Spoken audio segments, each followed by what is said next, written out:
If Congress wanted to pass a law dealing with greenhouse gases, of course they should, because they're Congress, because we elected them, and we can decide if what they're doing is good or bad, and then we can not elect them in the future, right? That's how the system works. That's how the people retain their sovereignty.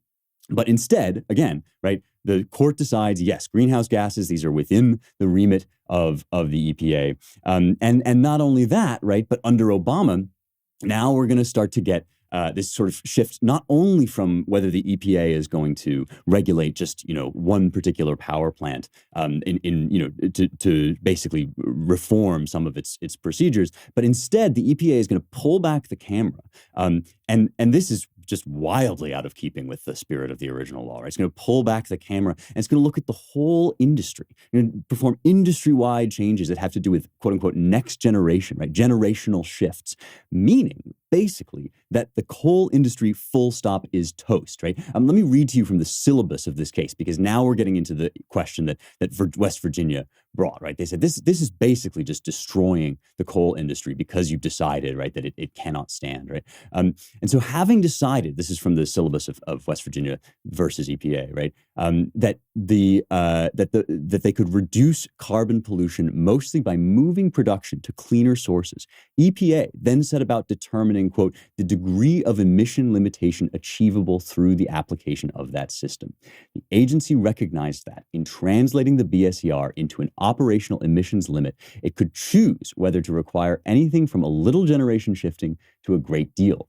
It settled on what it regarded as a reasonable amount of shift, which it based on modeling how much more electricity both natural gas and renewable sources could supply without causing undue cost increases or reducing the overall power supply. This is in the EPA's estimation, right? The EPA gets to interpret the law. Now the EPA gets to decide what's reasonable, right? That it would be feasible to have coal provide 27% of national electricity generation by 2030, down from 38% in 2014. From these projected changes, EPA determined the applicable emissions performance rates, which were so strict that no existing coal plant would have been able to achieve them without engaging in one of three means of generation shifting. The government projected that the rule would impose billions in compliance costs, raise retail electricity prices, require the retirement of dozens of coal plants, and eliminate tens of thousands of jobs. This is why when I say, when people talk about this, the administrative state, I want you to think about the court, right? The grand, the court of King Louis XIV, right? Because one of the things that happens when you create these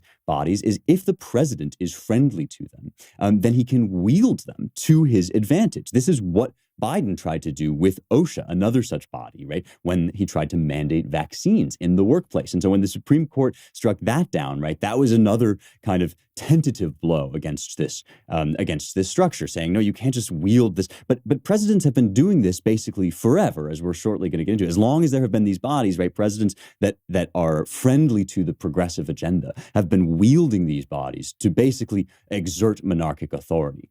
But presidents like Donald Trump, right, who are not fans of the swamp, not fans of the deep state, have been thwarted at every turn. And so what it turns out is you have your own basically autonomous branch of government, which within its ever-expanding remit of control can be the executive, the judicial, and the legislative branch. It gets to decide what the law is, it gets to carry out the law, and it gets to interpret the law, right? And it's basically a little fiefdom over some area of American life, in this case, gradually, not just the environment, but business, right? So here is like a little parable in miniature of how these, minute mistakes, right, of Congress delegating its power to another agency explode outward, right, into basically a government unto itself that can be wielded by presidents who are in favor of progressive change, but that can't be wielded by presidents who try to oppose it. So it's a one-way ratchet, right? It only ever moves one way. It only ever entrenches its power, only ever digs its claws in